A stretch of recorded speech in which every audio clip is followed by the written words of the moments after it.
प्रतापगढ़ और कौशाम्बी लोकसभा की जो सियासत है वह कहीं न कहीं कुंडा और बेती राजमहल के इर्द गिर्द घूमती है।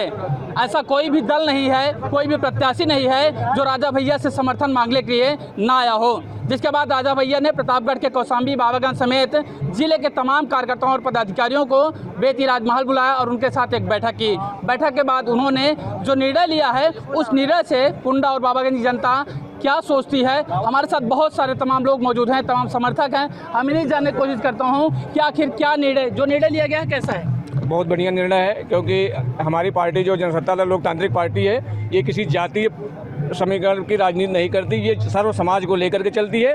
इसलिए माननीय राजा भैया अगर अपना प्रत्याशी स्वयं नहीं उतारे तो जो निर्णय रहा सर्वमान्य है और सारी जनता सारे कार्यकर्ताओं की तरफ से ये हुजूम रहा, आपने देखा उनकी तरफ से भी, और हम लोगों का भी यही था निर्णय मतलब माननीय राजा भैया का निर्णय एकदम बढ़िया था और बहुत अच्छा था। क्या नाम है आपका? प्रदीप शुक्ला, ब्लॉक अध्यक्ष जनसत्ता दल बिहार। आपका क्या नाम है? सौरभ शुक्ला। सौरभ भाई, क्या रहा निर्णय जो राजा भैया ने निर्णय लिया है? आज किसी भी दल को उन्होंने अपना समर्थन नहीं दिया, तो अब कहाँ जाएंगे, किसको वोटिंग करेंगे? राजा भैया ने समस्त कार्यकर्ताओं को अपनी स्वेच्छा के अनुसार वोट करने के लिए कहा है, तो जिसको जहां अच्छा लगे वो अपनी स्वेच्छा के अनुसार वोट करे। इस बार किस मुद्दे को लेकर वोटिंग करेंगे? विकास, बेरोजगारी और छुट्टा जानवरों का जो मुद्दा है उसको लेकर वोट किया जाए। वर्तमान सांसद ने कितना काम किया? वर्तमान सांसद जनसुलभ नहीं रहे हैं, कभी नहीं रहे। बहुत से लोग उनको पहचानते भी नहीं हैं। क्या नाम है आपका? धर्मेंद्र प्रताप सिंह। जो राजा भैया का निर्णय है वो कैसा है? सर्वमान्य है। सम्मान है। हाँ, हम लोग वहीं पे अपना वोट करेंगे जो विकास किया है यहाँ पे। मेरे साथ और एक भाई साहब हैं, जनसत्ता दल गमछा भी लगाए हैं। क्या नाम है आपका? मेरा नाम सौरभ सिंह सम्राट है। मैं जनसत्ता दल का एक छोटा सा कार्यकर्ता हूँ। विधानसभा चुनाव पड़ता है तो आप प्रयागराज से आए हैं? जी। माननीय राजा भैया जी का जो निर्णय है वो हम लोगों के लिए सर्वमान्य है, और जहाँ वो दिशा निर्देश करेंगे हम लोग वहाँ पर वोट करेंगे।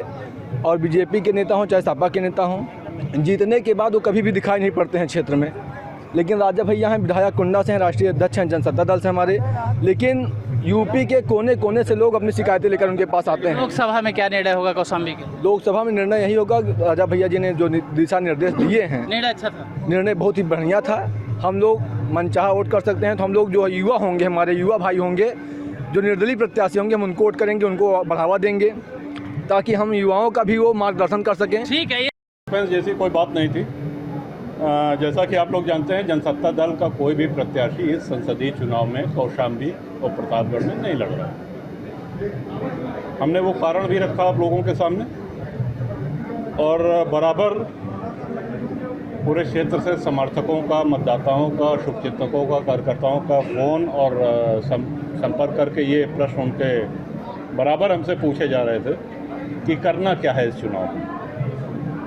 तो सबसे राय लेने के बाद अब ये निर्णय लिया गया कि इस चुनाव में जनसत्ता दल की तरफ से कोई किसी के समर्थन का निर्णय नहीं लिया गया है, और सभी सम्मानित जो कार्यकर्ता समर्थक है, जिनका जहां मन हो, जिसको मतदान करना, जिसको आशीर्वाद देना, वो स्वतंत्र है, वहाँ कर सकते हैं।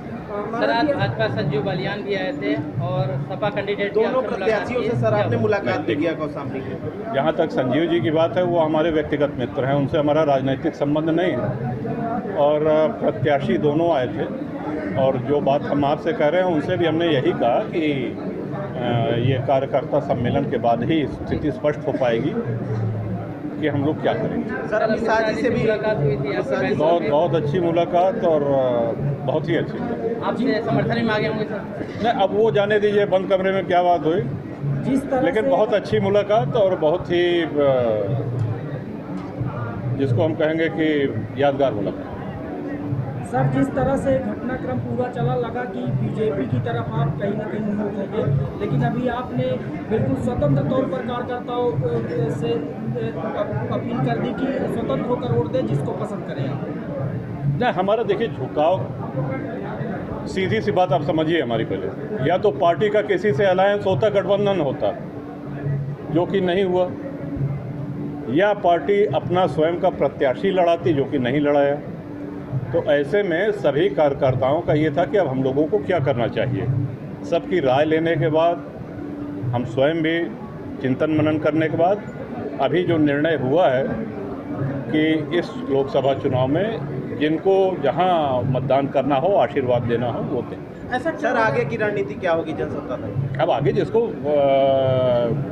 जनता आशीर्वाद देगी वो सांसद होगा। सर एक सवाल, सर राज्यसभा में जिस तरह से आपने बीजेपी कयास लगाए जा रहे थे कि कौशाम्बी सीट राजा भैया खाते में जा सकती है, फिर बात कहाँ नहीं बन पाई सर? देखिए, पहले तो हम ये बता दें कि जो मतदान हमने किया था उसकी कोई शर्त नहीं थी, कोई मांग नहीं थी और कोई नखरे भी नहीं थे। होता है, कई बार बात बनती है, कई बार नहीं बनती है, उसमें मन छोटा करने की आवश्यकता नहीं। आपने पार्टी बनाई, आपने तुरंत चुनाव लोकसभा का लड़ा भी था और काफ़ी अच्छे अंतर भी दिखे थे, लेकिन इस बार ऐसा क्या हो गया कि आपने चुनाव नहीं लड़ा? उसका कारण हमने बताया आपको।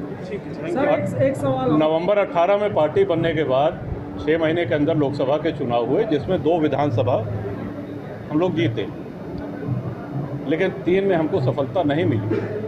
तो इस बार ये था कि यदि गठबंधन होता है तो देखा जाएगा। गठबंधन नहीं हुआ तो हम लोगों ने निर्णय लिया कि पार्टी का कोई प्रत्याशी नहीं उतारा जाए। सर एक सवाल और आखिरी, बताइए सर। क्या इस निर्णय से ऐसा माना जाए कि अखिलेश यादव की तरफ आप झुकाव थोड़ा बहुत हो रहा है? आप पूरी सभा में रहे, आप हमारे वक्तव्य को बहुत ध्यान से आप सभी पत्रकार भाइयों ने सुना। क्या आपको हमारे किसी वाक्य से किसी भी तरफ, हम किसी एक व्यक्ति एक पार्टी की बात नहीं कर रहे हैं। देखिए, जो बंद कमरे में बोलते हैं वही मंच से बोलते हैं। आप हमसे बंद कमरे में भी पूछेंगे तो हम वही चीज़ कहेंगे जो हमने मंच से कही। जिनकी जहां इच्छा हो वो वहां मतदान।